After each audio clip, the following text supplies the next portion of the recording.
Tahu kau orang sana ada lewat mana?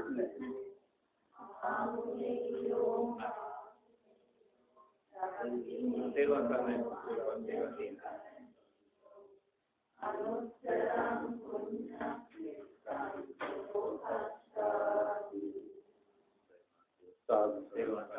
Ini kau tu ni orang lah masih lah. Apa?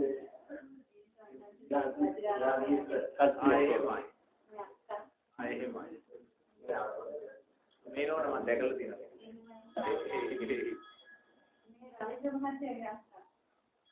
అప్పుడు రాజేంద్ర మహాత్యాగే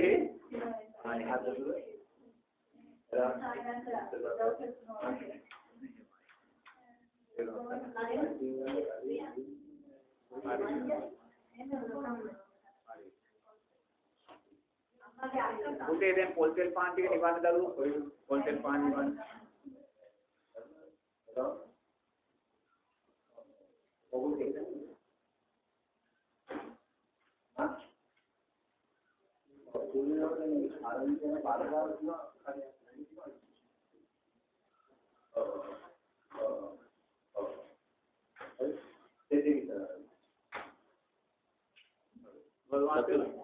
मैं कम नहीं रखीगा ice cream का ना गाड़ी कोई दिखे हाँ ये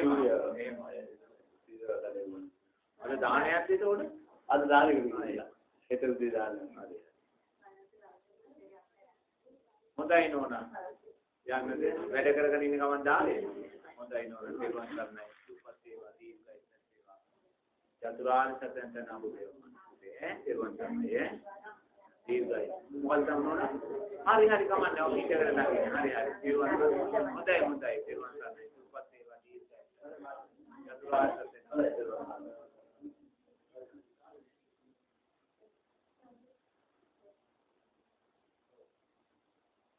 बात से महात्मा किया ने मैं उपवास से ये माने को जायदा उपवास से कितना आता है जब मैं उधर आता मां टेली हुआ एकदम मेरा ये नहीं मगर ये महात्मा किया को निलम पत धर्म आवश्यक है हिंदी में मैं यानो संगत में आपे සෝතාපන්න ඵලය ලබා ගන්න විදිය හොඳයි. බුදුරජාණන් වහන්සේ මාත්‍යෝ කියන්නේ මේ ජීවිතයේ කීපින් අතුල්ලාට බුදුරජාණන් වහන්සේ ඉලක්කය හැටියට පෙන්වන සතර අපායෙ මිදෙන්න කියන කාරණා. මේක රහත් භාවයට පත් වෙන කියන කාරණේ ඉලක්කයක් පෙන්වන්නේ නැහැ. මොකද ගිහි ජීවිතේ තමන්ගේ යුතුයකම් වගකීම් පෞල් ජීවිතේ ව්‍යාපාරිකයේ කටයුතු සියලුම දෙයක් සිද්ධ කරමින් මේ ජීවිතේ සතර අපායෙ මිදෙන්න කියන කාරණා බුදුරජාණන් වහන්සේ දේශනා මේ ජීවිතේ සතර අපායෙ මිදෙන්න බුදුරජාණන් වහන්සේ ධර්මයේ සම්දිත්තිකව තියෙන තාක්කල් මේ ජීවිතේ සතර අපායෙ මිදෙන්න පුළුවන් කියලා බුදුරජාණන් වහන්සේ දේශනා කරනවා. එහෙනම් මාත් ධර්මයේ සම්දිත්තිකව තියෙනවා. චතුරාර්ය සත්‍ය අපිට ඇහෙනවා, පටිච්චසමුප්පාදය ඇහෙනවා. ඒ කියන්නේ ප්‍රාතිමෝක්ෂ සීලය ආරක්ෂා කරගත්තා වූ උපසම්පදා භික්ෂුන් වහන්සේලා දහස් ගණන් ලෝකේ ජීවත් වෙනවා. ඒ කියන්නේ ධර්මයේ සම්දිත්තිකව තියෙනවා. ආර්ය ශ්‍රාන්තික මාර්ගය ඇහෙනවා අපිට. එහෙනම් මාත් ධර්මයේ සම්දිත්තිකව තියෙනවා නම් මේ ජීවිතේ අපිට සතර අපායෙ මිදෙන්න පුළුවන් කියන විශ්වාසය අපි ඇති කරගන්න. බුදුරජාණන් වහන්සේ කියන ධර්මයේ සම්දිත්තිකව තියෙන තාක්කල් අපිට සතර අපායෙ මිදෙන්න පුළුවන් කියලා. එහෙනම් මුලින් මේ විචිකිච්ඡාවෙන් බැහැර වෙලා ඒ විශ්වාසය අපි සකස් කරගන්න. මේ ජීවිතේ මට සතර අපායෙ මිදෙන්න පුළුවන් කියන කාරණා. ඉතින් එහා දැන් බුදුරජාණන් වහන්සේ ගිහියට පෙන්වන්නේ නැහැ මාත්. මොකද එහෙම පෙන්වන්න ගියොත් එයා පටල ගන්නවා. නේද? මොකද මේ ගිහි බැඳීම් තුල ඉඳගෙන මේ ව්‍යාපාර රැකිරක්ෂා කරමින් තමයි මේ මාර්ගය තුල යන්නේ. ඒ නිසා ඉලක්කය බුදුරජාණන් වහන්සේ කියන්නේ සතර අපායෙ මිදෙන්න කියන ඉලක්කය. ඉතින් ඒ ඉලක්කය පෙන්වුවට පස්සේ මාත්‍ය බුදුරජාණන් වහන්සේ කාරණා තුනක් දේශනා කරනවා සතර අපායෙ මිදීම උදෙසා. පළවෙනි කාරණේ තමයි තෙරුවන් කෙරෙහි වූ අචල ශ්‍රද්ධාව. දෙවෙනි කාරණේ තමයි සීලය ආර්ය සීලයක් හැටියට වඩන්න. තුන්වෙනි කාර්යය තමයි පංච උපාදාන ස්කන්ධය අනිත්‍යභාවය දකින්න. ඉතින් මේ කාරණා තුන තමයි මේ ජීවිතේ සතර අපායෙ මිදෙන්න කියන කාරණේ බුදුරජාණන් වහන්සේ දේශනා කළා. එතෙන්දී මාත්‍ය ශ්‍රද්ධාව අචල ශ්‍රද්ධාවක් හැටියට වැඩෙනවා. ශ්‍රද්ධාව අචල ශ්‍රද්ධාවක් කියන්නේ ශ්‍රද්ධාවේ ආකාරයන් තුනක් තියෙනවා. එකක් අමූලික ශ්‍රද්ධාව. අමූලිකා ශ්‍රද්ධාව අපි අරන් යන්නේ කොතෙන්ද? දුගතියට. ඊළඟට ශ්‍රද්ධාව අපි අරන් යන්නේ කොතෙන්ද? සුගතියට. එතකොට අපි දැන් සෝවාන් ඵලයට පත් වෙනවා කියන්නේ මාත්‍ය මේ සුගතිය දුගතියත් එක්කම අනිත්‍යයි කියලා දකින්න. තේරෙනවද? ඉතින් එතෙන්දී අපි නිරතුරුවම සෝවාන් ඵලයට පත් වෙනවා කියන්නේ කෙනෙක්ගේ ඉන්ද්‍රිය ධර්මයන් පහ සම වෙනවා. මොනවාද ඉන්ද්‍රිය ධර්මයන් පහ? සද්ධා, වීර, සති, සමාධි, ප්‍රඥා. මේ ඉන්ද්‍රිය ධර්මයන් පහ යාගේ සම වෙනවා. එයාගේ සම වෙනවා කියන්නේ ඉන් එහා යා ඉන්නේ කොතෙන්ද? සද්ධානුසාරී, ධම්මානුසාරී කියන තැන. තමයි ඉන්ද්‍රිය ධර්මයන් සම වෙලා නැහැ. සද්ධානුසාරී කියන්නේ යාගේ සද්ධාව කියන ඉන්ද්‍රිය වැඩිලා තියෙනවා, ප්‍රඥාව කියන ඉන්ද්‍රිය වැඩිලා නැහැ. ධම්මානුසාරී කියලා කියන්නේ යා හොඳට ධර්මයේ දන්නවා, ධර්ම දැනීම තියෙනවා, ධර්ම කටිකත්වයේ තියෙනවා, ධර්මයේ ලියනවා. නමුත් යාට ප්‍රඥාවේ සහ සද්ධාවේ දුර්වලතාවයන් තියෙනවා. නමුත් බුදුරජාණන් වහන්සේ මේ සතියයි 100යි කියන ප්‍රකාරනේ මේ මැද්දෙන් කියන්නේ මොකටද? සතියෙන් 100න් යුතුව. එයා කල්යාණ මිත්‍ර ආශ්‍රය ලැබෙමින් සද්ධර්ම නුවණින් ශ්‍රවණය කරමින් ශ්‍රවණය කළා වූ සද්ධර්මයේ නුවණින් මෙනෙහි කරනවා. ශ්‍රවණය කළා වූ සද්ධර්මයේ නුවණින් මෙනෙහි කරද්දී තමයි මාත්‍ය අපි මේ සද්ධාවත් මේ ඉන්ද්‍රිය ධර්මයන් පහ සම කරගන්න දක්ෂ වෙන්නේ. ඒතර අපි තාම මේ ඉන්ද්‍රිය ධර්මයන් සම කරගෙන නැත්නම්, ඒ කියන්නේ සෝවාන් ඵලයටපත් වෙලා නැත්නම්, ඒ කියන්නේ අපි තාම අපේ සතියෙන් 100න් මේක නුවණින් මෙනෙහි කිරීමේ දක්ෂතාවය අපි තාම ලැබලා නැහැ. එනම මාත්‍ය හැම වෙලාවෙම මෙතන සද්ධාව කියන කාරණේ අපි වඩා ගන්න ඕනේ. ප්‍රඥාව කියන කාරණේ මොදු කරගන්න. මොකද ප්‍රඥාවත් මෙතනින් ඉහළ තියෙනවා. එහෙනම් හැම වෙලාවෙම අපි සද්ධාවත් විදර්ශනා නුවණින් දකින්න. මොකද සද්ධාව අපි අරන් යන්නේ මාත්‍යෝ සුගතියට. අමූලිකා සද්ධාව සුගතියට. ඒ නිසා සද්ධාව තුල අපි ඉස්සෙල්ලාම පීඨල මාත්‍යෝ මේ සද්ධාවත් අනිත්‍යයි කියන කාරණේ දකින්න ඕන. සද්ධාවත් විදර්ශනා නුවණින් දකින්න වෙනවා. සද්ධාව විදර්ශනා නුවණින් දකින්නවා කියලා කෙටියෙන් කියන්නේ මාත්‍යෝ බුදුරජාණන් වහන්සේ බලන්න සාරාංශක කල්ප ලක්ෂ ගානක් අප්‍රමාණ පාරමී ධර්මයන් පුරලා. උන්වහන්සේ ලබාගත්තා වූ ඒ දෙතිස්මා පුරුෂ ලක්ෂණයන්ගෙන් බබලන රූපකායත් මාත්‍ය අපි අලු ගොඩක්, ඇට ගොඩක්, ධාතුන් වහන්සේලා ගොඩක් බවට පත් කරලා දකින්න දක්ෂ වෙනවා. තේරෙනවද? බානේ දෙතිස්මා පුරුෂ ලක්ෂණයන් ලබා ගන්න උන්වහන්සේ සාරාංශක කල්ප ලක්ෂ ගානක් කොයිතානම් පාරමී ධර්මයන් පිරුවදනේ. ඒසා පාරමී ධර්මයන් ශක්තියෙන් ලබාගත්තා වූ දෙතිස්මා පුරුෂ ලක්ෂණයන්ගෙන් බබලන රූපකායත් මාත්‍ය අවසානයේ ඇට ටිකක් ධාතුන් වහන්සේලා ගොඩක් අලු ගොඩක් බවට පත් වුණා කියලා මනසින් දකින්න. අපි ඒක දකින්න බය නම් කවදාකවත් අපිට සතර පායෙන් මිදෙන්න බැහැ. මොකද අපි විදර්ශනා නුවණ සකස් කරගන්නේ අපි සද්ධාව කියන තැන නවතිලා ඉන්නවා. එහෙනම් බුදුරජාණන් වහන්සේගේ දෙතිස්මා පුරුෂ ලක්ෂණයන්ගෙන් බබලන රූපකායත් අලු ගොඩක් ධාතුන් ගොඩක් බවට පත් වුණා නම් මගේ කියලා මේ දරාගෙන ඉන්න රූපය පිංගුතුනේ කොයිසා අඩු ලංසුවක් දෙනවාද කියන කාරණේ දකින්න. කුමක්ද මේ මගේ පුතා, මගේ දුව, මගේ බිරිඳ, මගේ මොනුපුරා කියලා මේ අපි දරාගෙන ඉන්නා වූ රූපය. මගේ ඇස, මගේ කන, නාසය, දිව, ශරීරය, මනස කියලා මේ දරාගෙන ඉන්නා රූප පිංගුතුනේ කොයිසානම් අනිත්‍යභාවයට පත් වෙන දෙයක්ද කියලා දකින්න. බුදුරජාණන් වහන්සේගේ රූපකාය අනිත්‍යභාවයට දකින්නවා වගේම ඒ බුදුරජාණන් වහන්සේගේ රූපකාය ඇසුරෙන් අපේ රූපකායත් අනිත්‍යභාවය අපි දකින්න වෙනවා. ඒතකොට තමයි සද්ධාවත් එක්ක විදර්ශනා නුවණ අපි තුල සකස් වෙනවා. එහෙම නැත්නම් අපි බුදුරජාණන් වහන්සේ කියන තැන සද්ධාවට බැඳිලායි අපි යන්නේ. ඒක භවයයි අපි සකස් කරලා. ඊළඟට බුදුරජාණන් වහන්සේ බලන සාරාංශක කල්ප ලක්ෂ ගානක් පාරමී දම් පුරලා අවබෝධ කොට ගත්තා වූ ඒ සම්මා සම්බුද්ධ ඥානෙ. නිත්‍ය දෙයක්ද අනිත්‍ය දෙයක්ද? ඒකත් අනිත්‍ය වුණා. බුදුරජාණන් වහන්සේ පිරිනිවන් පාන වෙලාවේ උතුම් වූ සම්මා සම්බුද්ධ ඥානය පිරිනිවී යනවා. ධර්මයේ තාම සම්දිතිකෝ දිනවා. ඒ සම්දිතිකෝ දින ධර්මයක් මහත්ව අතුරුදහන් වෙලා ආයිමත් මෛත්‍රී බුදුරජාණන් වහන්සේ ශාසනය මතු කරලා ගන්න. එනම් බලන්න සාරාංශක කල්ප ලක්ෂ ගානක් පාරමී දම් පුරලා අවබෝධ කොට වදාලා වූ සම්මා සම්බුද්ධ ඥානය අනිත්‍ය නම් එහෙනම් අපි පාසලට ගිහිල්ලා විශ්වවිද්‍යාලයට ගිහිල්ලා ලබාගත් දැනුම, බුද්ධිය, කීර්තිය, ප්‍රශංසා මේ කියන දේවල් මාත්‍යෝ කොයිසානම් ලඝු දැනකට දාන්නද නේ? එහෙම දකිමින් සමාතුල අනිත්‍ය සංඥාව වඩා ගන්න. බුදුරජාණන් වහන්සේගේ රූපකාය අනිත්‍ය දකින්නවා වගේම බුදුරජාණන් වහන්සේ අවබෝධ කොට වදාලා වූ සම්මා සම්බුද්ධ ඥානයේ අනිත්‍යභාවය දකින්න. ඒ අතුරෙන් අපි ලබා ගන්නා වූ දැනුම, බුද්ධිය, කීර්තිය, ප්‍රශංසා කියන කාර්යයන්ගේ අනිත්‍යභාවය අපි මේවා දකින්න බය නම් මහත්වෝ කවදාකවත් අපිට විදර්ශනා නුවණ සකස් වෙන්නේ. එහෙනම් අමූලිකා සද්ධාවෙන් බැහැර වෙන්න ඕනේ, ශ්‍රද්ධාව තුළට එන්න ඕනේ. ශ්‍රද්ධාවත් විදර්ශනා නුවණින් දැකලා මහත්වෝ අපි දැනගන්න ඕනේ ප්‍රඥාව කියන කාරණේ මොදු කරගන්න. ඒ තමයි අචල ශ්‍රද්ධාව කියලා කියන්නේ. තේරුණාද? බුදුරජාණන් වහන්සේ දේශනා කළා වූ ධර්මයේ තමා තුළින් දකින්න තැනට එනවා. තමාගේ ඇසේ අනිත්‍යභාවයේ තමා තුළින් දකින්නට එනවා. තමාගේ කනේ තියෙන අනිත්‍යභාවයේ කනෙන් ඇසුනා වූ රූපයන්ගේ තියෙන අනිත්‍යභාවය තමා තුළින් අනිත්‍ය දකින්න ස්වභාවයට එන්න ඕනේ. ඒක දකින්න නම් අපි බුදුරජාණන් වහන්සේගේ රූපකායත් අනිත්‍යයි කියලා දකින්න. ඒ අනිත්‍ය ඔස්සේ අපේ ජීවිතයේ ඒ උපමාවට නම් ඒ රූපේ අනිත්‍යභාවය දකින්න වෙනවා. එහෙම දකිමින් ඉන්නකොට අපි අවබෝධයෙන් රූපය කෙරෙහි කලකිරෙනවා. එනම් මේ දෙතිස්මා පුරුෂ ලක්ෂණයන්ගෙන් බබල් මේ රූපකායත් අනිත්‍ය වෙලා ගියා නම් තව මගේ රූපය කෙරෙහි මට විශ්වාසයක් බලාපොරොත්තු වෙන්න බෑ කියන පැත්තේ. දෙවෙනි කාර්ය මාත්‍ය ආරති. ආරතිලේ බුදුරජාණන් වහන්සේ කියන්නේ සීලේ විදර්ශනා නුවණට ලක් කරන. මොකද සීලය තුලින් අපිට මේ පැත්තෙන් ප්‍රඥාව කියන කාරණේ මෝදු කරගන්න වෙනවා. ඒසා සිල් රකින්න සීලයට බැඳෙන්න අපි කොහාටද යන්නේ? සුගතියට. දුස්සීල භාවයටපත් වෙන්න අපි කොතෙන්ද යන්නේ? දුගතියට. එහෙනම් දැන් අපි යන්න හදන්නේ කොතෙන්ද? සුගතියත් දුගතියත් දෙකම අනිත්‍යයි කියලා දකින්න. එහෙනම් මාත්‍ය සීලයත් විදර්ශනා නුවණට ලකින් දක්ස් වෙනවා. එහෙනම් සිල් සමාදන් වෙනවා. සමාදන් වුණා වූ සීලය ආරක්ෂා කරගන්නවා. ආරක්ෂා කළා වූ සීලය පින්තුනේ හැම වෙලාවෙම විදර්ශනා නුවණට ලක් කරනවා.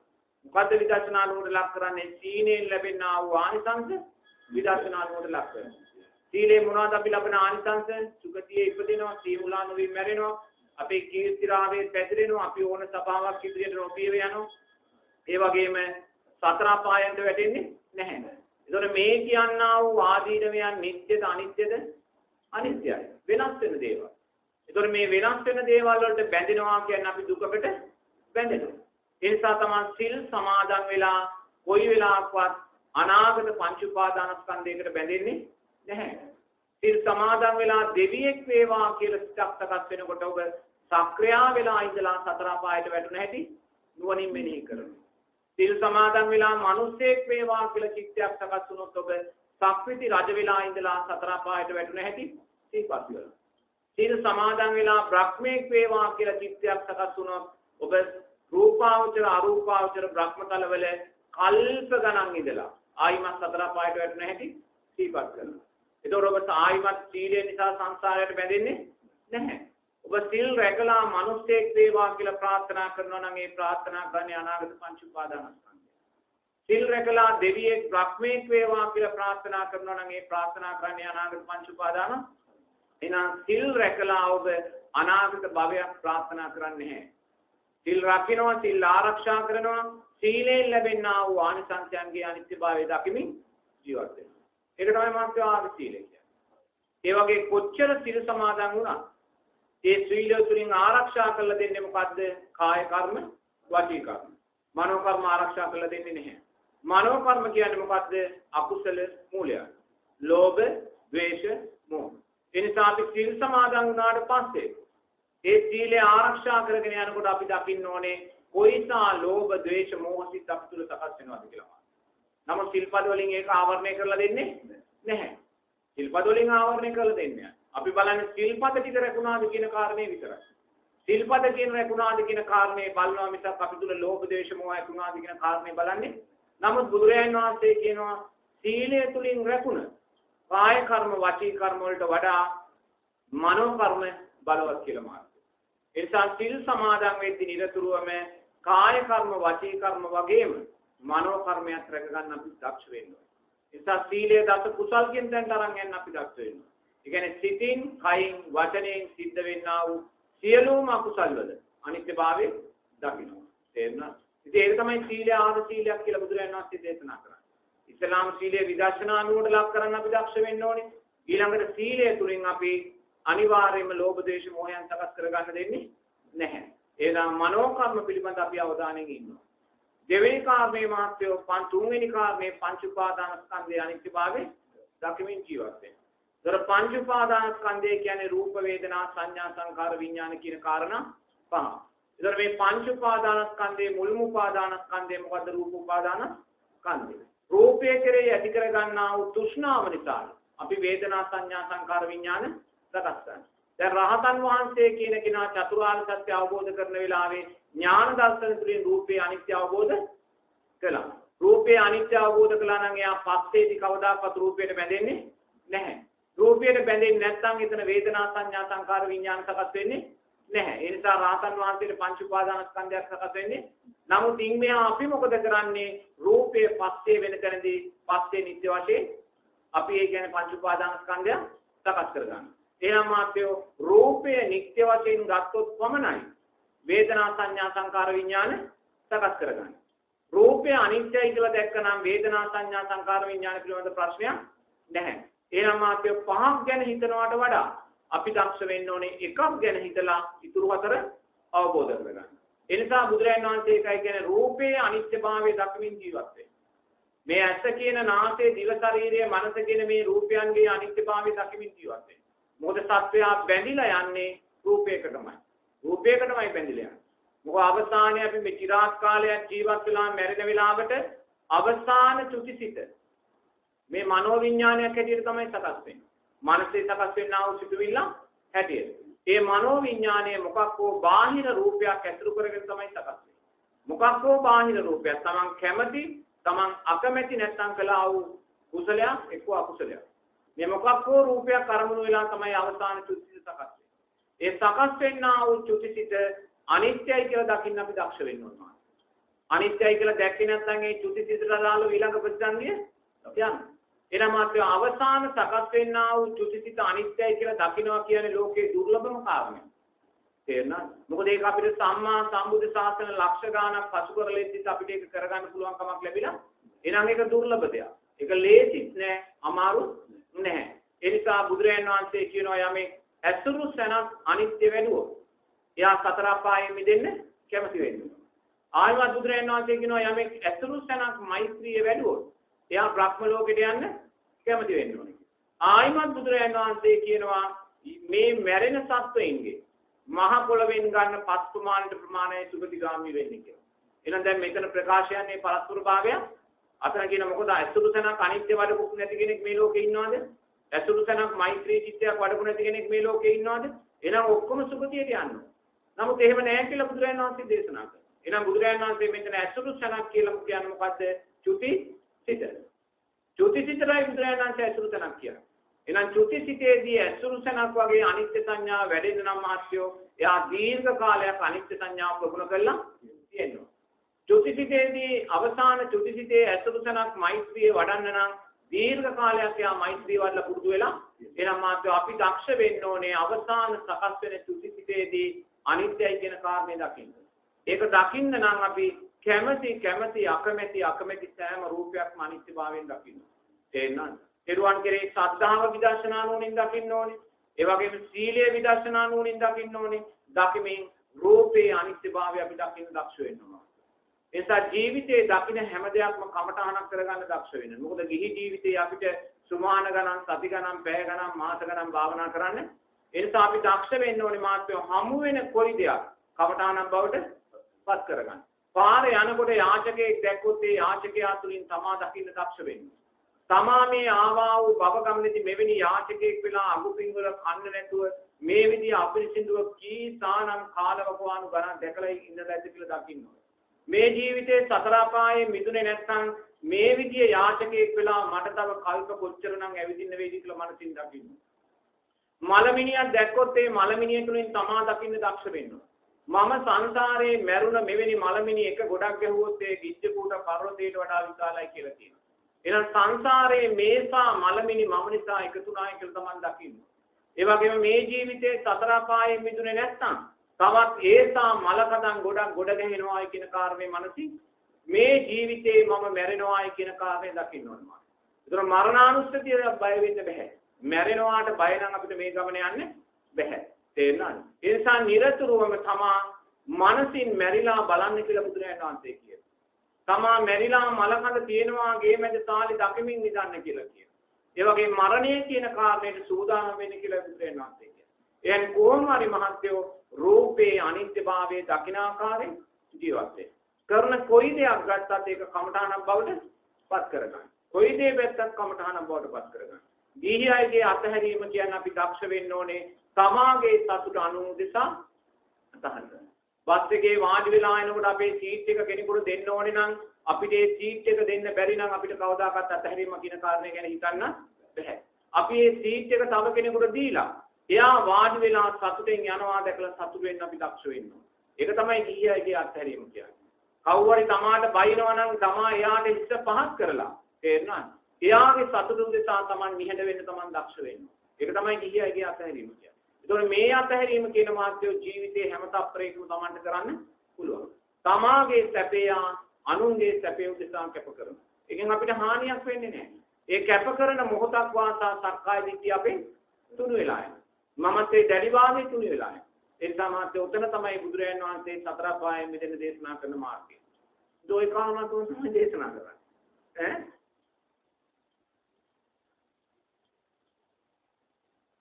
තේරෙන්නේ නැද්ද? ඈ පැහැදිලි මොකද මම නෝනා? හරි. මොකද්ද?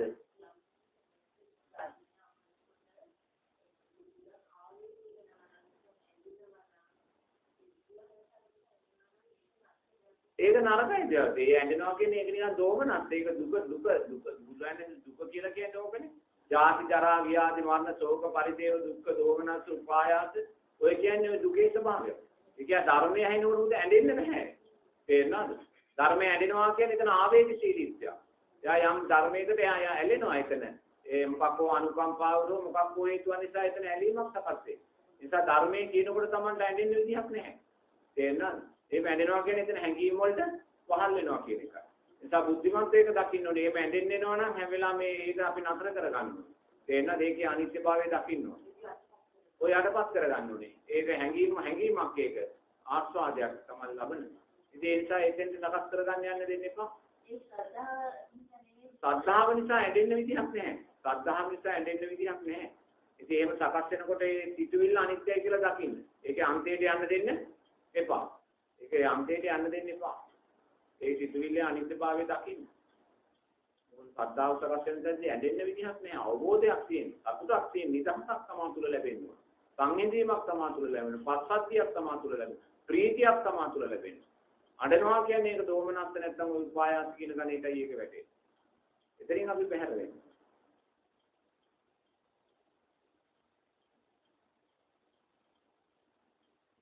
සම්මානසේ අපි දේශනා කරන සතරපාරෙන් දෙන්නේ කියන්නේ ඒ අසල ශ්‍රද්ධාව තුන බුදුන් තරණම් ගැටම් කියන අපි එතන සත්පුරුෂයන් බුදුරජාණන් වහන්සේ සරණ යනවා කියන්නේ මහත්වයේ ඉතින් බුදුරජාණන් වහන්සේගේ මාර්ගයේ සරණ යනවා කියන එක. ඒ සතරපාරෙන් මිදෙනවා කියලා තිස්සක් ඇති. ඒකද යන්නේ. එහෙම නැත්නම් ඉතින් අපිට මේ ජීවිතේ තේරුමක් නෑ. මොකද අපිට මේ සම්මා සම්බුද්ධ ශාසන ලක්ෂ ගානකදී අපිට ඒක බැරි වෙලා තියෙනවා.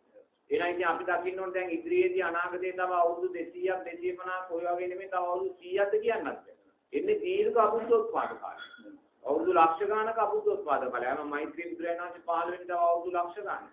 එහෙනම් මේ දීර්ඝ අබුද්ධෝත්පාද කාලවල ආයිමත් අපිට ධර්මයක් ඇහෙන්නේ නැහැ. මේ මාර්ගයක් අපිට ප්‍රකාශ වෙන්නේ නැහැ. එහෙනම් මාත් මේ අපි ඉපදුනේ ධර්මයේ දකින්නමයි කියන චිත්තය අපි ඇති කරගන්න. වීර්යය ඇති කරගන්න ඕනේ. වීර්යය ඇති කරගන්න සද්ධාවෙන් යුතුව දකින්න. සද්ධාවෙන් දකින්න නම් සද්ධර්මයේ නුවණින් මෙනෙහි කරන්න වෙනවා. බුදුරජාණන් වහන්සේ දේශනා කළා වූ සතර බිය තමන් නුවණින් මෙනෙහි කරන්න. ඒකයි ගිනි හිස ගිනිගත් එක් යම්සේද කටයුතු කරන්නේ ඒසා වේගයෙන් මම මේකෙන් ගැලවෙනවා කියන. නමුත් ඒ ගැලවෙනවා කියන කාරණේදී මහත්වෝ අධිවේගයක් නෑ මෙතන. ඒක තේරුම් ගන්න. ඒ අන්තයටත් යන්නේ මේ අන්තයටත් යන්නේ මධ්‍ය ප්‍රතිපදාව තුල ඉන්නවා. තේරුණාද? අතහරිනවා කියලා ගිහියයිට එහෙම අතහැරීමක් නෑ. ආ යුතුයකම් වගකීම් ඉටු කරමින් මේ මාර්ගය තුල යන්නේ. ඒක තමයි විසාකාව උපමාවට ගන්න, අනේ පිළිසිතුමා උපමාවට ගන්න, නකුල මාතා නකුල පියාව. ඒගොල්ලෝ යම්සේද යුතුයකම් වගකීම් දුවදරුවන්ගේ බිරිඳගේ රටේ රාජ්‍ය ශාසනය ඉටු කරමින් මාර්ගය තුල ශක්තිමත් ඉස්සරහට කියන්නේ එතන අපි ඉන්නවා. තේරුණා? එමෙතන අතහරිනවා කියලා සියල්ල මන්තේට අතහැරලා දැමක් නෙමෙයි. එහෙමකලොත් ඒක මෝහය. එතන තියෙන මෝහය. තේරුණා? යුතුයකම් පක්ෂයේ ඉටු කරමින් යුතුයකමක් අකුසලයක් හැටියට ගන්නවා. ඒ කුසලයක් විදර්ශනා නුවණට ලක් කරනවා. මංගවර මාත්‍යා රකින්න සිල්පදේ වගේම විදෙන සිල්පදේ විදර්ශනා නුවණට ලක් කරන්න දක්ෂ වෙනවා. රකින්න සිල්පදේ තුලින් සෝවාන් වෙන්න පුළුවන් වගේම විදර්ශනා නුවණට ලක් වෙලා විදෙන සිල්පදේ විදර්ශනා නුවණට ලක් කළ සෝවාන් වෙන්න. ඒ නිසා විදෙන සිල්පදේ රකින්න සිල්පදේ වගේම මාත්‍ය විදෙන සිල්පදේ දක්ෂය ප්‍රයෝජනෙට ගන්න. ඒ විදෙන විදුණත් සිල්පදේ ඒ වෙන අපි හිතන්න විතරක තකස් කරගන්නේ ඒ නිසා අකුසල් කරගන්නේ නැහැ. ඒව තමයි අපි දකින්නේ. එහෙයි. දැන් අඟුලිමාල මිනි 999ක් මරලා ඉන්නේ බුදුරජාණන් වහන්සේ ඉස්සරහට. නමුත් ඒ සියලුම අකුසල් ධර්මයන් එක ශරීරයෙන් අනිත්‍යයි කියලා දැක්කා. ඒ මොකද අනිත්‍ය සංඥාව මේ සියල්ලට වඩා ප්‍රබලයි. එසේ එතෙන්ට තමයි අපි හිත ගන්න ඕනේ. අන්තයකට යන්න බෑ. අන්තයකට ගියොත් මොහයට වැටෙනවා. අපි ආයිමත් කැරකිලා යනවා. අන්තයකට ගියොත්. යුතුයකම් ඉටු කරමින් ඒවා යුතුයකම කුසලයක් හැටියට දක්වමින් ඒ කුසලයේ සංස්කාරය අනිත්‍යයි කියලා දකින්න. ඒතකොට යුතුයකම කවදාකවත් Tamanගෙන් බැහැරට යන්නේ නැහැ. නමුත් යුතුයකමක් ඉටු වෙලා අවසානයේදී අපි තුලින් ධර්මය වැඩිනවා. එහෙම තමයි ඒක කෙරෙන්නේ. අතහරිනවා කියලා අන්තවාදී අතහැරීමක් නැහැ. ඒක ස්වාමීන් වහන්සේ කෙනෙක් හිටියා තුන්සිවුරයි පාත්‍රය අවසානයේ පාවිච්චි කළේ. නමුත් එයාට කල්යාණ මිත්‍රාශ්‍රය කියලා ලැබුවේ නැහැ. අවුරුදු 15ක් විතර උපදවා සංස්කෘතියත් පැවිදි හිටියා ආම්සෝ කෙනෙක්. නමුත් මේ අවසානයේදී දෙනවා මේ තුන්සිවුරයි පාත්‍රේ මං අල්ලාගෙන ඉන්නවා. මෙතනක් තියෙන අල්ලාගෙන ඉන්නවා. මම බුදුරජාණන් වහන්සේ එතනින් එහෙම සීමාවක් කියන්නේ නැහැ. නමුත් මෙයා හිතනවා බුදුරජාණන් වහන්සේ දික්මවා කියලා නැහැ. තුන්සිවුරයි පාත්‍රේ අල්ලාගෙන ඉන්නවා. එනිසා යා කරන දේ තුන්සිවුරයි පාත්‍රේ දාලා ඉන්දියාවට ගිහිල්ලා නිගට්ට ආශ්‍රයම කියලා දැන් අමුඩයක් ගහගෙන ජීවත් වෙනවා. මොකද ඒ දෙකත් මේ හාමුදුරුවෝ කෙනෙක්. මොකද ඒ දෙකත් අන්තයට ගියා. එතේ එවැනි අන්තයක් බුදුරජාණන් වහන්සේ දේශනා කරන්නේ මධ්‍යම ප්‍රතිපදාවයි බුදුරජාණන් වහන්සේ දේශනා කරන්නේ. ඒ නිසා කොතනකවත් අපි දුවදරුවන් දාලා බිරිඳවත් ඇහැරලා දාලා ව්‍යාපාරات ඇහැරලා දාලා මාර්ග සෝවාන් පද ගිහියයිට කියන්නේ නැහැ. ඒක පැවිදි ජීවිතය. පැවිදි කෙනාට අදාළව ඒක තියෙනවා. ගිහියයි කියන්නේ විසාකාව ජීවත් වුණේ යම්සේද. අන්න සමාතුලින් කරන ක්‍රියාවන් තුලින් හැම දෙයක්ම අනිත්‍ය දකිමින් ඒවා කළා. උසල් වැටුවා දන් දුන්නා ඒ සියල්ල කළා. නමුත් ඒ සියල්ල කලේ අනිත්‍ය සංඥාව වඩවලට ඇවිල්ලා දැක්කේ.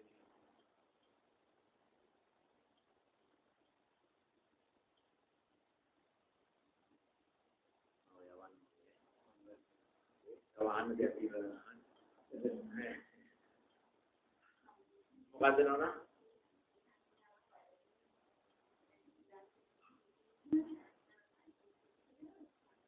මධ්‍ය ප්‍රතිපදාව තමයි. ඒ කියන්නේ අන්තයට යන්න බෑ. තේරුණාද? අන්තයට මං කියුවේ දැන් මං අර එක්කෙනෙක් අන්තයට ගියා කියලා අන්තයට යන්න බෑ. දැන් අපි ගිහිල්ලා භාවනා කරන්න යනවා කියලා භාවනා කරන්න ගිහිල්ලා හවසට ඇවිල්ලා ස්වාම පුරුෂයාට කැම ටික හදලා දෙන්නේ නැත්නම් එතන ඒක අන්තයක්. එහෙම වෙන්න බෑ. එයා භාවනා කරනවා හරි නමුත් මෙතන යුතුයකම් පක්ෂයක් එයාට තියෙනවා. තේරුණාද? ඒ යුතුයකම් පක්ෂය තුලින් ඉටු වෙනවා. ඒතර අපි එහෙම කරන්නේ නැතුව අන්තයකට යනවා නෑ. දැන් මං ඕවා බලන්නේ මට ඕවා වැඩක් නෑ. එහෙම කරන්නේ නෑ කියලා එහෙම යන්න යාට බෑ. තේරුණාද?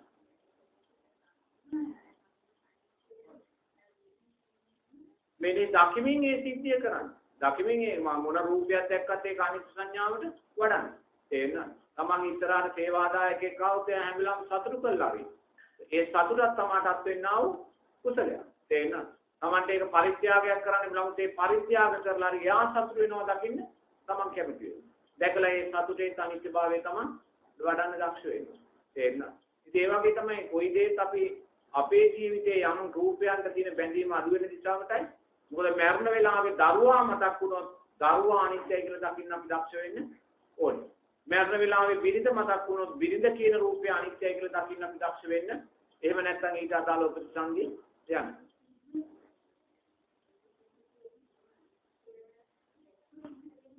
අනිත්‍ය දැක්කා කියන්නේ ධර්මයයි දකින්නේ. චුතිසිතේ අනිත්‍ය දැක්කා කියන්නේ ධර්මයයි දකින්නේ. ධර්මයේ දකින්නවා කියන්නේ මාර්ගඵලලාභී දෙවියෙක් මාර්ගඵලලාභී දිව්‍යාංගනාවක් බවට පත් වෙනවා. මාර්ගඵලලාභී දෙවියෙක් මාර්ගඵලලාභී දිව්‍යාංගනාවක් බවට පත් වෙනවා.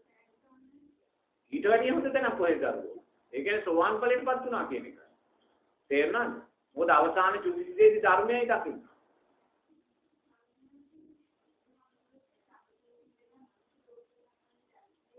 ඒ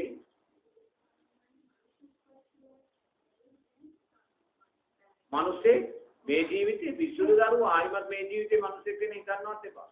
මේ ධර්මයේ ඔබට තව ටික කාලයක් ඇහෙන්නේ මේ ආරෂ්ඨාංග මාර්ගයේ චතුරාර්ය සත්‍ය තව ටික කාලයක් ඇහෙන්නේ. මේ ධර්මයේ අතුරුදහන් වෙලා යනවා. ඊට පස්සේ පුතේ ඔබට ඇහෙන්නේ පංච උපාදානස්කන්ධයේ සැපයි කියන ධර්මය. තේරුණාද? ඒ නිසා මේ මොහොතේ දරුවෝ මනුස්ස ලෝකේ ඉපදිනවා කියන්නේ අපි තව දුකකට බුදුරජාණන් වහන්සේ කියන අදට වඩා හිත මනුස්ස ලෝකෙ හොඳ වෙන්නේ නැහැ. අදට වඩා හිත කවදාකවත් හොඳ වෙන්නේ අදට වඩා හිත හොඳ වෙන්නේ නැත්නම් මිනිස්යා දුස්සීල භාවයට යන්න තව ලෝකෙ පිරිනවා. තේරුණාද? ඒ නිසා මනුස්ස ලෝකයේ තමයි බුද්ධෝත්පාද කාල මනුස්ස ලෝකයේ තමයි අපිට පින්දහම් කරගන්න පුළුවන්. නමුත් දැන් මේ ශාසනය අවරට යන කාලේ ආයිමත් මේ වෙලාවේ මිනිස්සෙක් වෙන්න හිතන්න එපා. මේ වෙලාවේ මිනිස්සෙක් කියන විදිහට ඔබට අනාථ වෙනවා. මොකද ඊළඟ ජීවිතේ තව අවුරුදු 20ක් ගියාට පස්සේ ඔකට මේ ධර්මය ඇහෙන්නේ නැති වෙන්න පුළුවන්. ඒ නිසා නැවත මිනිස්සෙක් වෙනවා කියලා ශික්ෂයක් සකස් කරගන්න එපා. එහෙම සකස් කරගන්න ඕනේ මේකයි බුදුරජාණන් වහන්සේ කියන අනිවාර්යයෙන්ම මේ ජීවිතේ මාර්ගඵලලාභී දෙවියෙක් දිව්‍යාංගනාවක්.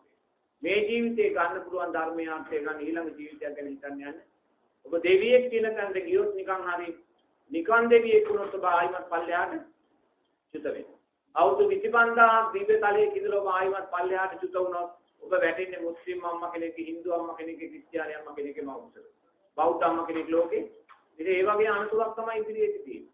ඒ නිසා මේ මොහොතේ ඔබ කරන්න ඕනේ අනිවාර්යයෙන්ම මේ ජීවිතය නැවත උපතක් නැති තැනකට. ඒක සෝවාන් ඵලයටපත් වෙන නිසා උපරිමාත්වාව 7ක් යනවා. නමුත් ඒ ආයුධ පල්ලෙහාට වැටෙන්නේ නැහැ. ජීවිත තලවලින් තමයි පිටින්. දිව්‍ය තලවලින් තමයි මනුෂ්‍ය ලෝකෙට සෝවාන් කෙනෙක් ආවා කියලා මම උතනකවත් දැකලා නැහැ.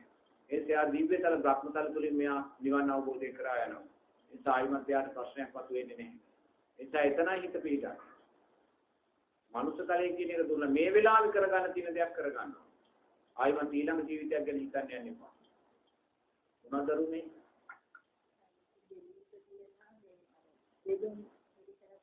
දෙලොම් එක මට දෙන්න.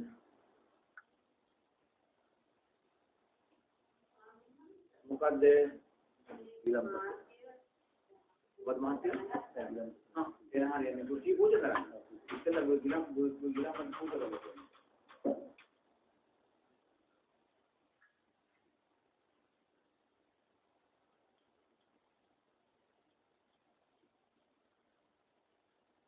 මොකද්ද නෝනා කියන්නේ?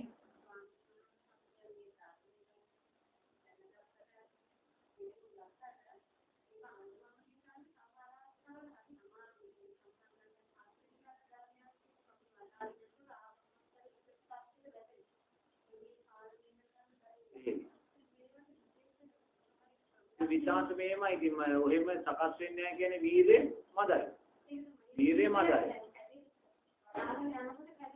මේමයි ඉතින් බුදුරජාණන් වහන්සේ කියනවා මේ ජීවිතේ චතුරාර්ය සත්‍ය අවබෝධ කරගන්න ඔබට කාරණා 3ක් ඕනේ කියලා. එක තමයි තිරුවන් කෙරෙහි වූ ශ්‍රද්ධාව. දෙවෙනි කාරණේ වීරය. තුන්වෙනි කාරණේ හිරියොත ලැජ්ජාව බය සීලය. තේරෙනවද? එහෙනම් ඔබ තුල වීරය නැත්තම් ප්‍රශ්නේ තියෙන්නේ මොකද්ද? ශ්‍රද්ධාවේ. තේරෙනවද? ඔබ තුල වීරය නැහැ කියන්නේ ඔබ තුල තාම ශ්‍රද්ධාව සකස් වෙලා නැහැ. බුදුරජාණන් වහන්සේ රූපේ දුකයි කියලා කියද්දී බුදුරජාණන් වහන්සේ වේදනාව අනිත්‍යයි කියලා කියද්දී බුදුරජාණන් වහන්සේ සංස්කාර අනිත්‍යයි කියලා කියද්දී ඔබ ඒවා අනිත්‍ය වශයෙන් ගන්න නිසායි ඔබේ හිත රූපපස්සේ දුවන්නේ. දැන් ඔබේ හිත භාවනාවට යොමු වෙන්නේ නැතුව දුවනවා කියන රූපයක් පස්සේනේ දුවන්නේ. ඇයි ඒ රූපේ පස්සේ තියන්නේ ඔබ තාම දරුවා කියන රූපය, බිරිඳ ස්වාම පුරුෂයා කියන රූපය, ගේදොර ඉඩකඩම් කියන රූපය මේ රූපේ නිත්‍ය වශයෙන් ගන්න. එතකොට දැන් මේ රූපේ නිත්‍ය වශයෙන් ගන්න කුමක් නිසාද? තාම උතුරු සත්‍තාව සකස් වෙලා නැහැ. තේරුණාද? හේතුඵල ධර්මයක්. වීර්ය සකස් වෙන්නේ නැත්නම් වීර්ය පසුපස්සේ නෙමෙයි හඹාගෙන යන්නේ. වීර්ය සකස් කරන්න හේතුව තමයි ශ්‍රද්ධාව. තේරුණාද? ශ්‍රද්ධාව සකස් වුණ කෙනා තුළ වීර්ය සකස් වෙනවා. ඒ ශ්‍රද්ධාව සකස් වුණොත් එයා දකින්නවා ලෝකේ බියකරු භාවය. බුදුරජාණන් වහන්සේ ලෝකේ බියකරු භාවය, භවයේ බියකරු භාවය තමයි ධර්මයේ තුලින් කියන්නේ. ඔබ දකින්නකොට බුදුරජාණන් වහන්සේ කියන ධර්මයේ තුල අතීතයේ සම්මා සම්බුද්ධ ශාසන ලක්ෂ ගාණක් පැවතියා කියලා. ඒ පැවති සෑම සම්මා සම්බුද්ධ ශාසනයක ඔබ දෙවියෙක්, බ්‍රහ්මෙක්, මිනිසෙක්, තිරිසන් සතෙක්, සතර අපායේ සතෙක් හැටියට හිටියා කියලා දකින්නවා කියනකොට අම්මලා නිසා ඔබ හෙළුව කඳුළු මහා සාගරයට වැඩි කියලා බුදුරජාණන් වහන්සේ කියනකොට දකින්නකොට ඔබ අතීතයේ මරුණා වූ මලකදම් ප්‍රමාණය ගොඩක් ගෙවුවොත් ගිජ්ජකූට පර්වතේ ප්‍රමාණය පරදිනවා කියලා දැනගනකොට තේරෙනවා. අන්න සංසාර බය සකස් වෙනවා. නමුත් තාම අපි එහෙම හිතන්නේ නැත්නම් අපිට බය සකස් වෙන්නේ. බය සකස් වෙන්නේ නැත්නම් වීර්ය සකස් වෙන්නේ නැහැ. තේරෙනවද? ඉතින් ප්‍රශ්නේ තියෙන්නේ ශ්‍රද්ධාවේ. ඉතින් එතන ශ්‍රද්ධාව මතු කරලා ගන්නවා ඔබ මොකද්ද කරන්න ඕනේ? වැඩි වැඩියෙන් කල්යාණ මිත්‍රාශ්‍රය සොයන්න. වැඩි වැඩියෙන් සද්ධර්ම ශ්‍රවණය ලබන්න. ඒ ශ්‍රවණය කළා වූ සද්ධර්මයේ නුවණින් අන්න එතකොට ශ්‍රද්ධාව සකස් වෙනවා. එහෙම නැත්නම් අපි වැඩි වැඩියෙන් කරන්නේ ලෝකයා දිහා බලන එක නම්, රූපවාහිනිය දිහා බලන එක නම්, පුවත්පත් දිහා බලන එක නම්, සමාජයේ ලෞකික පැත්ත වඩ නැහැ එක නම් අපි අසුරු කරන්නේ කවදාකවත් අපිට මේ පැත්තක් වැඩින්නේ නැහැ. ඒ නිසා වැඩි පුරම ඔබ කල්යාණ මිත්‍රයන් සොයාගෙන යන්න. නිතර කල්යාණ මිත්‍රයන් සොයාගෙන ගිහිල්ලා ඒගොල්ලොත් එක්ක ලැබෙන්නේ මොකද්ද? සද්ධර්මයේ ලැබෙන්නේ. ඒතකොට ශ්‍රවණය කරන සද්ධර්මයේ නුවණින් මෙනෙහි කරනකොට අන්න ඔබට වීරය තාම අපිට සංසාර බය සකස් වෙලා නැහැ. තාම අපි හිතන්නේ ගිය ජීවිතේ මං හිටියා මේ ජීවිතේ මම ඉන්නවා මැරිලා ගිහිල්ලා ඉපදෙනවායි කියන කාරණා. බුදුරජාණන් වහන්සේ එහෙම දෙයක් නෙමෙයි කියන්නේ. බුදුරජාණන් වහන්සේ අරසා ඈත අතීතයක අපි ආවා වූ ගමන කියනවා. ඒක බමුණෙක් බුදුරජාණන් වහන්සේගේ කාලේ යන දී කල්පනා වෙනවා මම කවුරුත් මැරුණේ නැති තැනක මාව වල්ලන්න ඕනේ. තේරෙනවද? එයා හිතනවා මේ හැමතැනකම කවුරු හරි මැරිලා තියෙනවා වල්ලලා තියෙනවා. ඒ නිසා මම මැරිලා පස්සේ වල්ලන්න ඕනේ කවුරුවත්ම මැරිච්ච නැති තැනක. කවුරුවත් වල්ලපු නැති තැනක. ඉතින් මෙයා සේවකයෙක් එක්ක කැලේ හොයාගෙන ගියාම මෙයාට පේනවා විශාල නුග ගහ. මෙයා හිතනවා මේ නුග ගහේ මුල නම් කවදාකවත් කවුරුවත් වල්ලලා නැහැ. කවුරුවත් වල්ලලා නැහැ කියලා. දැන් සේවකෙන් කියනවා මෙතන වලක් කපන්න. මං කවදා හරි මැරුණාට පස්සේ මේ වලේ තමයි පුච්චන්න ඕනේ කියලා. දැන් භූම දාන ආදාහනය කරන්න ඕනේ කියලා. මෙහෙම කරනකොට ඔතෙන් බුදුරජාණන් වහන්සේ වඩිනවා. බුදුරජාණන් වහන්සේ යන බමුණ ඔබ මොකක්ද මේ කරන්නේ? නෑ ස්වාමීන් වහන්සේ මම කවුරුත් වල දාපු නැති තැනක මගේ මිනිහ වල දාන්නයි යන්නේ මරුණාට පස්සේ කියලා. ඒ වෙලාවේ බුදුරජාණන් වහන්සේ සිනහ පාල කළා කියනවා බමුණ ඔබ සංසාරේ ඉපදුන ආත්ම භාවයන් 13000ක් ඔබ මෙතන වලලා තිනවා. 13000ක් අවස්ථාවක ඔබ මෙතන වලලා තිනවා කියලා. දර්වන් සංසාරේ කොයිසම් දුරක දැනන්ද කියලා. ඒ නිසා ඔබ සංසාරේ ඉපදිලා වල්ලපු නැති තැනක් මේ ලෝකේ නැහැ කියලා කියනවා. ඒසා දීර්ඝ ගමනක් අපි ඇවිල්ලා තියෙනවා. සමහර සම්බුද්ධ ශාසනවල අවුරුදු 60000ක් ආයුෂ. සමහර සම්බුද්ධ ශාසන අවුරුදු 50000ක් ආයුෂ. සමහර සම්බුද්ධ ශාසනවල අවුරුදු 40000ක් ආයුෂ. දැන් මෛත්‍රී බුදුරජාණන් වහන්සේ පහළ වෙනකොට අවුරුදු 80000ක් ආයුෂ. ඒසා දීර්ඝ කාලයක් අපි සංසාරේ ගත කරලා තියෙනවා. ඒ ආවේ ගමනේ සක්විති රජ වෙලා ඔබ ඉපදිලා නැත්නම් ස්ත්‍රී රත්නය වෙලා ඔබ ඉපදිච්ච වාරේ එක ජීවිතේදී පුත්තු 1000ක් ඔබ ලැබුවා කියනවා. මොකද අවුරුදු 84000ක් ආයුෂ. පුත්තු 1000ක් ඔබට හිටියා. අද ඉන්නේ දෙන්නයි තුන් දෙනා එදා ඔබට 1000ක් පුත්තු හිටියා කියනවා. එහෙනම් බලන්න කොයිසා සංසාරේ ගැඹුරක් තියෙනවද? ඒ ගැඹුර දකින්නේ මොකද්ද දකින්නේ? වීර්යමයි සකස් වෙන්නේ. ඒ ගැඹුර දකින්නේ නැහැ කියන තාම ශ්‍රද්ධාව අපි සකස් කරගෙන නැහැ. එහෙනම් වීර්ය ප්‍රශ්නයක් තියෙනවා නම් සද්ධර්ම ශ්‍රවණය කරමින්ම, කල්යාණ මිත්‍රාතුරු ලැබමින්ම ධර්මයෙන් වණින් මෙනෙහි කරා. ඒක තමයි කරන්න තියෙන්නේ.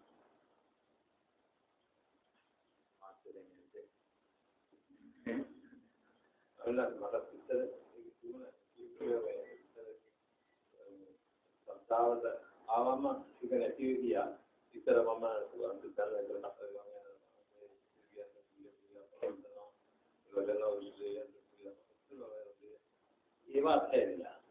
ඒවා අතහැරලා මේ අයින්නේ ඔය පැත්තට ගත්තම අන්න සීල උද්‍රින් මිදුණා. අන්න ඒක එතකොට දැන් මේක නෑ මොන එක කනිත් සංඥාව වඩලා සතුටින් ගන්න පුළුවන්. ශ්‍රද්ධාව තුළින් තමයි ඒ ශ්‍රද්ධාව තුළින් තමයි අර පැත්ත අතහැරිය ගමන් මේ පැත්තට ආවා. ඒක ඉතින් කුඩපති යනවා ඒ සාරි ලොක ඒ අතහැරියන් පස්සේ සද්ධාවෙන්මයි ගන්න වීර්යය ගන්න. ශ්‍රද්ධාව තමයි හේතු කරගන්නේ.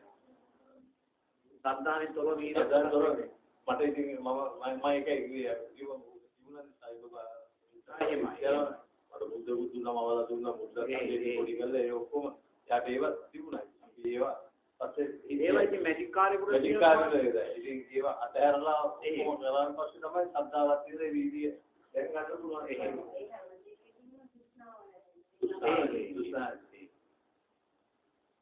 උස්නා වැටෙනවා නම් එතන දුකයි තියෙන්නේ. ඉතින් කල්යාණ මිත්‍ර ආශ්‍රයම තමයි ඒක ඇති වෙන්නේ. ශ්‍රද්ධාව නැත්නම් එයා තුළ කල්යාණ මිත්‍රාශ්‍රය ශ්‍රද්ධාව විශ්වණයක් නැහැ. ඒ දෙක තිබ්බනම් විද්‍යානි මාත්‍යෙක් වුණා ශ්‍රද්ධාව සකස් කරගන්න. එයා ඒ දෙකට කැමති නැති නිසා තමයි යාට ශ්‍රද්ධාව සකස් වෙන්නේ නැත්තේ.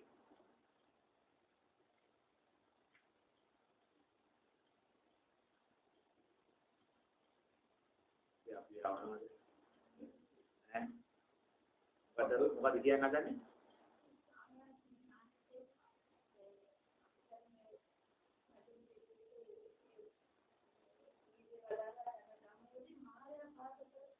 මෙතරයි ඔබලාට පුතේ මායя බාධා කරන්නේ නැහැ. මායя කියලා බුදුරජාණන් වහන්සේ තැන් තුනක් කියනවා.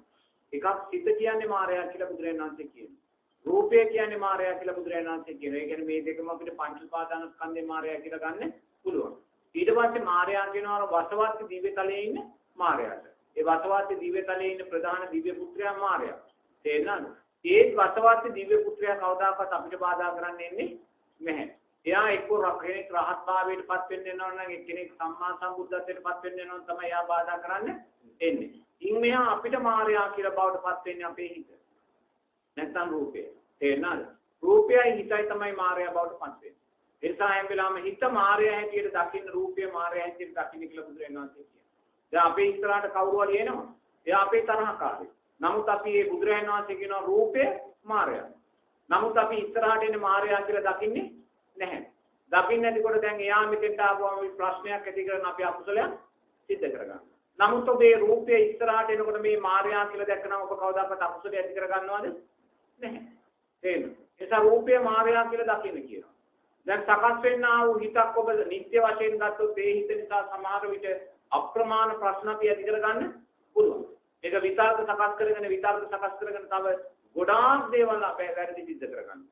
එහෙනම් මේ හිත සකස් වෙද්දි මේ හිත මායя කියලා දැක්කනම් ඔබ එතනින් එහාට යනවද? නැහැ. එහෙනම් ගිහි පින්වතුන්ලාට මායя බවට පත් වෙන්නේ කවුද? ඔය පංච උපාදානස්කන්ධය. ඒ නිසා සිත මායя හැටියට දකින්න රූපේ මායя හැටියට දකින්න. ඔබ රූපේ මායя හැටියට දකින්න නම් කවදාකවත් ඔබ රූපයක් එක ගැටෙන්නේ යන්නේ. එහෙම නැත්නම් දැන් ඒක මහත්යෙක් කිරිය ආයෙදෙට හාමුදුරුවෝ කෙනෙක් ආව ටිකට් පොතක් විකුණා. ටිකට්යක් විසිපායි. ඉතින් ඒ මොකද ළමා නිවාසයකට කියලා. මේ මහත්යා කරපු දේ හාමුදුරන්ට නොසැහෙන්න බැන්න. මේම විනය ප්‍රශ්න තියෙනවා ඕගොල්ලන්ට මෙහෙම අල්ලන්න බෑ මෙහෙම කරලා බැනලා යා බැනලා අතර කලේ නෑ. හැම කෙනාටම කීකියක් මේක බයි. නමුත් බලන්න දැන් කොච්චරනම් අකුසලයක්ද මේ මිනිස්සු සිද්ධ කරගත්තේ කියලා. එයා ඒ හාමුදුරුවෝ වශයෙන් ආවේ මායя කියලා දැක්කේ නැහැ. ඒ හාමුදුරුවෝ දැකීම නිසා සකස් වුණා වූ හිත මායя හැටියට දැක්කේ දකින්න නැති නිසා යා අප්‍රමාණ මේ වෙනකොට අකුසල සිද්ධ කරනවා. නමුත් එයා ඒ හාමුදුරුවෝ ආපු වෙලාවේ මායя හැටියට දැකලා ටිකට් එකක් රුපියල් 25 දීලා ගත්තනම් ওই ප්‍රශ්නේ තියෙනවද?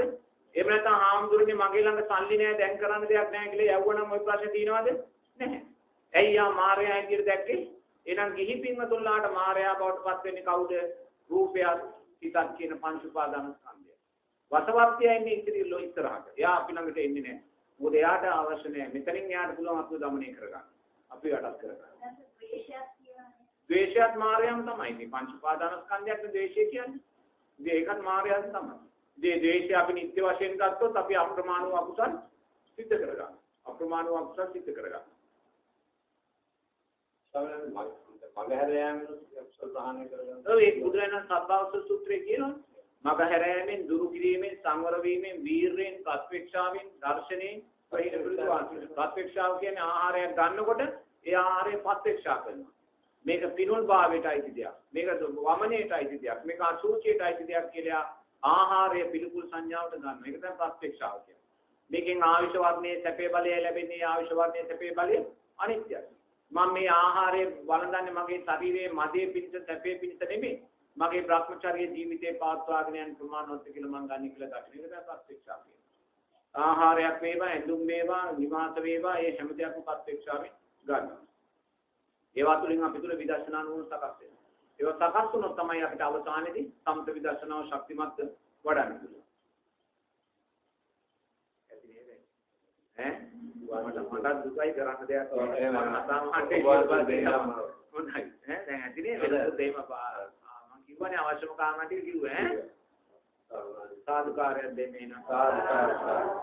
පින්තුන් අප්‍රමාණ සතුටටපත් වෙන්නේ මේ වෙලාවේ සිරුවන් කිරේ අප්‍රමාණ සත්‍තාවෙන් ගරුත්වයෙන් යුතුව මේ මහා සංඝරත්නය ආරමුණු කරගෙන ඒ ස්වාමීන් ගෞරවනීය ස්වාමීන් වහන්සේව ඒ ලස්සන ආකාරයෙන් පිළි අරගෙන ඒ වගේම ගිලම්පස පූජාවන් පවත්වලා සද්ධර්ම ශ්‍රවණය සිදු කරලා මේ මොහොතේ මේ රැස් කරගත්තා වූ සියලුම පින් ඒ සමන් මහත්මයාම පින්වත් මහත්මිය දුවා දරුවන් ඇතුළු සියලු දෙනාටම පින්වත් ඔබ සියලු දෙනාටම මේ රැස් කරගත්තා වූ පින් නිදුක් නිරෝගී සුවපත් භාවයේ පිණිසත් මේ ජීවිතයේදීම චතුරාර්ය සත්‍ය ධර්මයන් අවබෝධයේ පිණිසත් මේ උතුම් පින් හේතු වේවා කියලා සාදු කියන්නේ.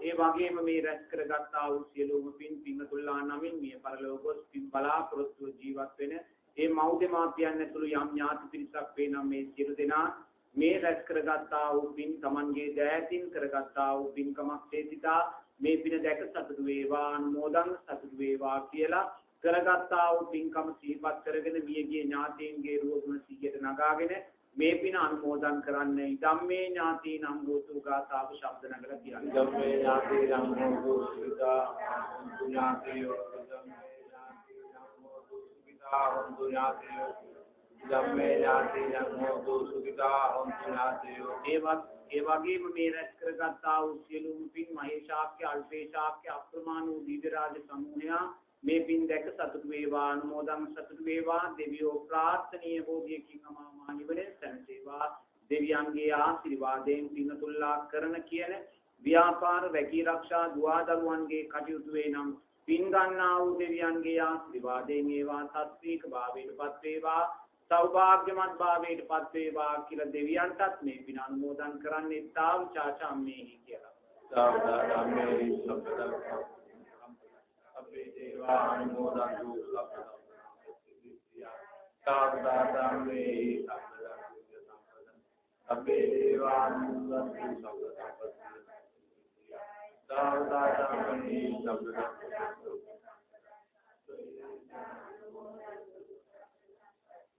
දැන් අප්‍රමාණ සතුටටපත් වෙන්න මේ ආකාරයෙන් පින්කමක් සිද්ධ කරලා තමනුත් සතුටු වෙලා මේකේ ඥාතිනුත් සතුටුභාවයටපත් කරලා දෙවියනුත් සතුටුභාවයටපත් කරලා අප්‍රමාණ සැනසෙල්ලක් ලැබුවායි කියලා සතුටු වෙන අතර මේ රැස් කරගත්තා වූ සියලුම පින් මේ ගෝර කටුක භයානක සංසාරයෙන් අත් මිදී පරම ශාන්ත නිර්වාණ අවබෝධය උදෙසාම උත්තම පාරමී ධර්මයන් වේවා කියලා සාදු කියනවා. අභිවාදන සීලිස නිච්ඡං වජ්ජාපචායිනෝ චත්තාරෝ ධම්මා වඩ්ඩಂತಿ ආයුවන්නෝ සුඛං බලං ආයුරාරෝග්‍ය සම්පatti සග්ග සම්පatti මේවච අතෝ නිබ්බාන සම්පatti ඉමිනාතේ සමිච්ඡතු පිංතුල්ලාට විදුක් නියෝගී සුපත්වා විසං.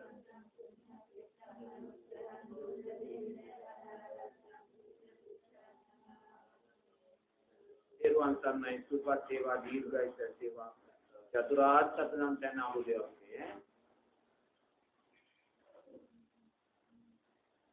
සමාමාත් වෙන සතුටු වෙන්නේ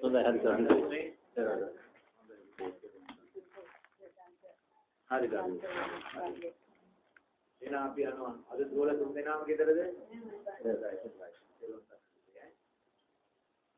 පොදුසත් මාත් ඉන්නවා ගියාට පල්ලෙහාට. මෙන්න මේ දෙක ගන්න මහත්තුන් වාන්දලන් කවුරු හරි පුතේ එරුවන් සම්මයි සුපත් සේවා දීර්ඝායස සේවා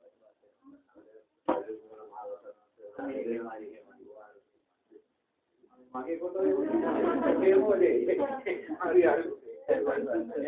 සුපත් සේවා දීර්ඝායස සේවා ලඟුරාට නතරුනේ